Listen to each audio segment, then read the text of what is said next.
अस्सलामुअलैकुम, myself doctor Shamsa. Welcome to मेरे YouTube channel Sindh board lecture.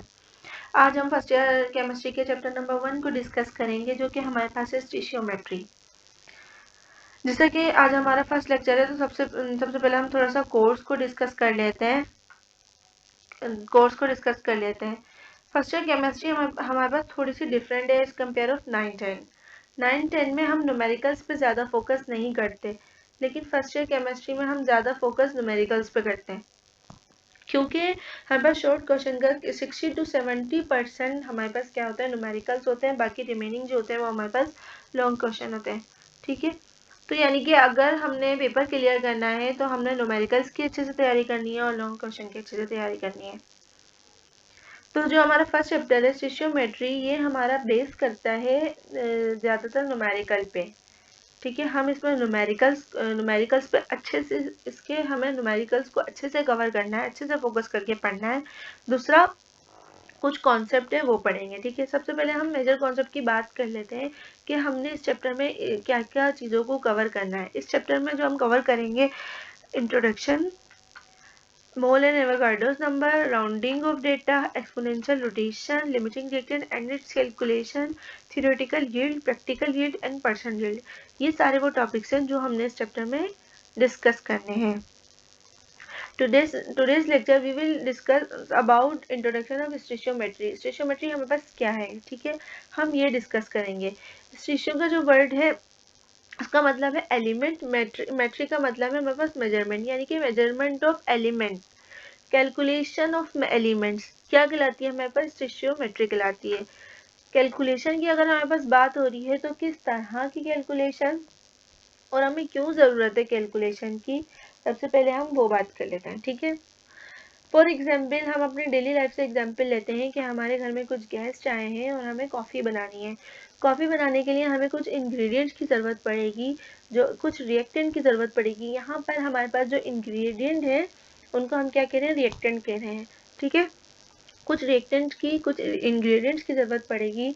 Milk, जैसे कि हमें मिल्क की ज़रूरत पड़ेगी, कॉफ़ी और हमें शुगर चाहिए होगी। फॉर एग्जाम्पल हमें 5 कप कॉफ़ी बनानी है। 5 कप कॉफ़ी बनाने के लिए हम इंस्टेंट क्या करते हैं, कैलकुलेशन करते हैं कि भाई हमें 5 कप कॉफ़ी बनाने के लिए कितने रिएक्टेंट्स, इंग्रेडिएंट्स चाहिए होंगे। 5 कप कॉफ़ी बनाने के लिए जैसे कि हमें 5 कप मिल्क चाहिए होगा, 3 टेबल स्पून हमें क्या चाहिए होगी, कॉफ़ी चाहिए होगी, 5 टेबल स्पून हमें शुगर चाहिए होगी। तो हम क्या कर सकते हैं, 5 कप कॉफ़ी तैयार कर सकते हैं। हमने इंस्टेंट कैलकुलेशन की अपना डिज़ायर प्रोडक्ट बनाने के लिए।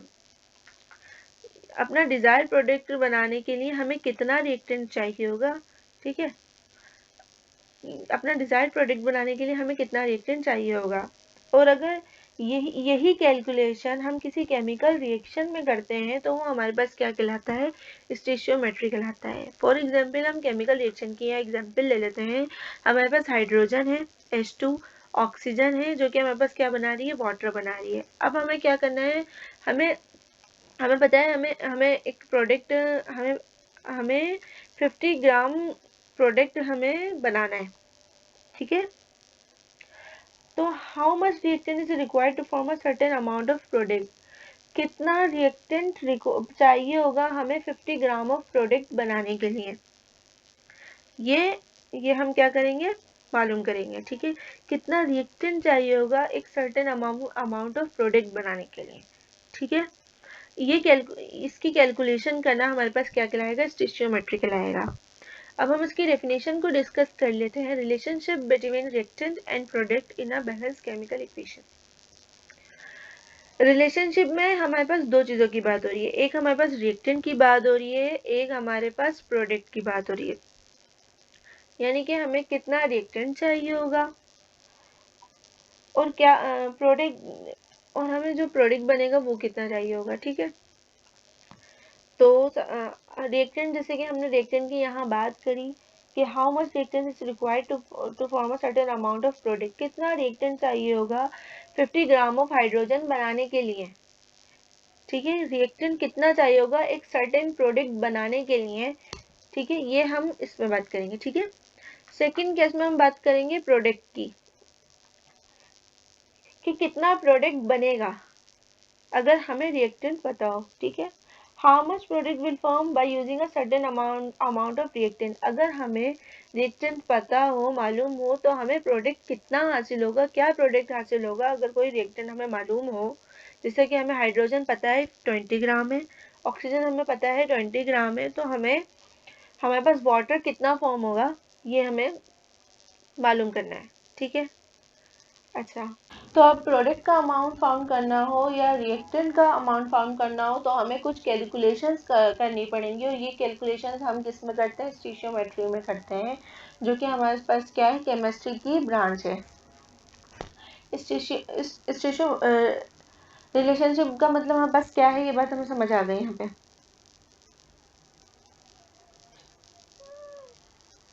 तो रिलेशनशिप में हमारे पास क्या है, रिलेशनशिप में हमारे पास रिलेशनशिप बिटवीन, तो यहाँ पर हमें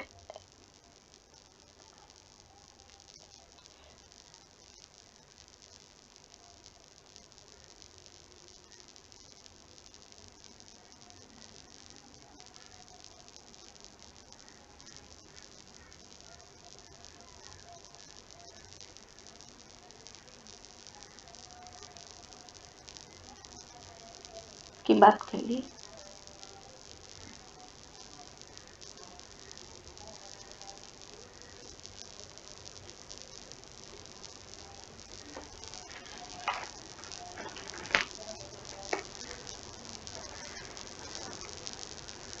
तो अब हमें प्रोडक्ट की अमाउंट फाउंड करनी हो या रिएक्टेंट की अमाउंट फाउंड करनी हो तो हमें क्या करना होगा, हमें कुछ कैलकुलेशंस करनी होगी, जो कि हम स्टीशियोमेट्री में करते हैं, और ये हमारे पास किसकी ब्रांच है, ये हमारे पास केमिस्ट्री की ब्रांच है। हमने रिलेशनशिप को डिस्कस किया कि रिलेशनशिप में हमारे पास एक रिएक्टेंट की बात हो रही है और प्रोडक्ट की बात हो रही है कि हमें कितना रिएक्टेंट चाहिए होगा और क्या कितना प्रोडक्ट बनेगा इन अ बैलेंस केमिकल इक्वेशन। अब हम बात कर लेते हैं बैलेंस केमिकल इक्वेशन की, कि बैलेंस केमिकल इक्वेशन हमारे पास क्या है, क्यों यूज करते हैं स्टीशियोमेट्री में, इसकी क्या इंपॉर्टेंस है, वो डिस्कस कर लेते हैं। नाउ अब हम बात कर लेते हैं बैलेंस केमिकल इक्वेशन की। Equation which show exact mole ratio, वो इक्वेशन जो हमारे पास एग्जैक्ट मोल रेशो को शो करे रिएक्टेंट एंड प्रोडक्ट के। जैसे कि यहाँ हम इक्वेशन में देख लेते हैं, हमारे पास 2 मोल हाइड्रोजन है, ऑक्सीजन 1 मोल है, यहाँ कुछ नहीं होता तो 1 होता है, ठीक है ना। 1 मोल ऑक्सीजन है, 2 मोल हाइड्रोजन है, ये हमारे पास मिलके क्या बना रहे हैं, 2 मोल वाटर बना रहे हैं। ये इक्वेशन हमारे पास बैलेंस है। कैसे, हम देख लेते हैं। यहाँ पे हमारे पास हाइड्रोजन कितने हैं, 4 है, 2 मल्टीप्लाई बाय 2 4, ठीक है।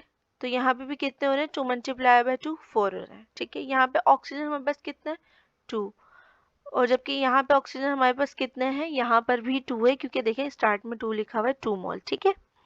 तो ये इक्वेशन हमारे पास एक बैलेंस है। अब हम बात कर लेते हैं इस इक्वेशन की। ये इक्वेशन हमारे पास बैलेंस नहीं है। यहाँ पे हाइड्रोजन क्या है, हमारे पास 2 है, वाटर हाइड्रोजन कितने, हाइड्रोजन 2 है, ठीक है, 1 मोल हाइड्रोजन है, और ऑक्सीजन का भी 1 मोल है, और हमारे पास वाटर कितना बन रहा है, 2 मोल बन रहा है। तो ये इक्वेशन हमारे पास बैलेंस नहीं है, ठीक है। और इस तरीके से भी हम देख सकते हैं कि यहाँ पे हमारे पास हाइड्रोजन 2 है और ऑक्सीजन भी 2 है, ऑक्सीजन भी यहाँ पे 2 है, ठीक है। जबकि जो हमारे पास प्रोडक्ट बन रहा है उसमें ऑक्सीजन तो 2 है, हाइड्रोजन 2 नहीं है। 2 मल्टीप्लाई बाय 2, हाइड्रोजन हमारे पास क्या हो रही है, 4 हो रही है। तो ये इक्वेशन हमारे पास बैलेंस नहीं है। तो हमारे पास जो आंसर, अगर हमारे पास बैलेंस इक्वेशन बैलेंस नहीं होगी तो हमारे पास आंसर भी क्या आएगा, रॉन्ग आएगा, ठीक है। तो जब भी हम न्यूमेरिकल्स को सॉल्व करेंगे तो सबसे पहले हमने क्या करना है, हमने सबसे पहले इक्वेशंस को बैलेंस करना है, ठीक है। यही वजह है कि हम स्टीशियोमेट्री में बैलेंस केमिकल इक्वेशंस की बात कर रहे होते हैं, क्योंकि जो इक्वेशन है वो बेस करती है हमारे पास बैलेंस केमिकल इक्वेशंस पर, ठीक है। या तो हम रिएक्टेंट को फाउंड कर रहे होते हैं, मालूम कर रहे होते हैं, या फिर हम प्रोडक्ट को मालूम कर रहे होते हैं किसी भी बैलेंस केमिकल इक्वेशंस में। अब हम बात कर लेते हैं रिलेशनशिप्स की। इस चैप्टर में हम जिन रिलेशनशिप्स की बात करेंगे न्यूमेरिकल्स में, या हम इस चैप्टर में जिस रिलेशनशिप्स की बात करेंगे वो हमारे पास 3 है, ठीक है। एक है हमारे पास मास मास रिलेशनशिप, सेकंड है हमारे पास volume volume volume volume relationship, third है हमारे पास मास वॉल्यूम रिलेशनशिप। सबसे पहले हम देख लेते हैं mass volume mass mass relationship में। मास मास रिलेशनशिप में हमारे पास क्या होगा, रिएक्टेंट का मास गिवन होगा, प्रोडक्ट का मास क्या करना होगा, हमें मालूम करना होगा, या फिर प्रोडक्ट का मास हमारे पास गिवन होगा, रिएक्टेंट का मास हमें क्या करना होगा, मालूम करना होगा। क्या बताया मैंने, रिएक्टेंट का मास क्या होगा, गिवन होगा, और प्रोडक्ट का क्या करना होगा, मालूम करना होगा। ये हमारे पास प्रोडक्ट बन रहा है ना, ठीक है। या फिर हमारे पास प्रोडक्ट का हमारे पास वाटर का मास दिया हुआ होगा और हमें कहा होगा कि हमें रिएक्टेंट के मास मालूम करना है, ठीक है। तो ये रिलेशनशिप हमारे पास क्या कहलाएगी, मास मास रिलेशनशिप कहलाएगी, जिसमें एक का मास दिया हुआ होगा और एक का हमें मालूम करना होगा, ठीक है। नेक्स्ट हमारे पास वॉल्यूम वॉल्यूम रिलेशनशिप है, जिसमें हमारे पास वॉल्यूम का मास रिएक्टेंट वॉल्यूम रिएक्टेंट का वॉल्यूम दिया हुआ होगा, प्रोडक्ट का वॉल्यूम मालूम करना होगा, या फिर हमें प्रोडक्ट का वॉल्यूम दिया हुआ होगा और रिएक्टेंट का वॉल्यूम मालूम करना होगा। जैसे कि इधर ये हमारे पास रिएक्टेंट है, इनका वॉल्यूम दिया हुआ होगा, ठीक है। तो प्रोडक्ट का हमें क्या करना होगा, मालूम करना होगा। या फिर हमारे पास प्रोडक्ट का दिया हुआ होगा, जैसे कि यहाँ पे हमारे पास वाटर क्या है, प्रोडक्ट है, इसका दिया हुआ होगा, तो हमें रिएक्टेंट्स का हाइड्रोजन और ऑक्सीजन का वॉल्यूम मालूम करना होगा। एक का वॉल्यूम दिया होगा, दूसरे का वॉल्यूम हमें क्या करना होगा, मालूम करना होगा, ठीक है। वो रिलेशनशिप हमारे पास क्या कहलाएगी, वॉल्यूम वॉल्यूम रिलेशनशिप कहलाएगी।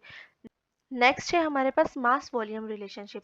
इसमें हमें क्या करना होगा, इसमें हमें एक का वॉल्यूम दिया हुआ होगा, एक का हमें क्या करना होगा, मास मालूम करना होगा, ठीक है। या एक का मास दिया हुआ होगा, एक का वॉल्यूम मालूम करना होगा। जैसे कि हमारे पास रिएक्टेंट है, रिएक्टेंट का वॉल्यूम क्या है, दिया हुआ है अगर, तो हमें प्रोडक्ट का क्या बोलेंगे कि प्रोडक्ट का क्या मालूम करो, मास मालूम करो। या फिर हमें प्रोडक्ट का वॉल्यूम दिया हुआ होगा और रिएक्टेंट का क्या कहा होगा, मास मालूम करने को कहा होगा।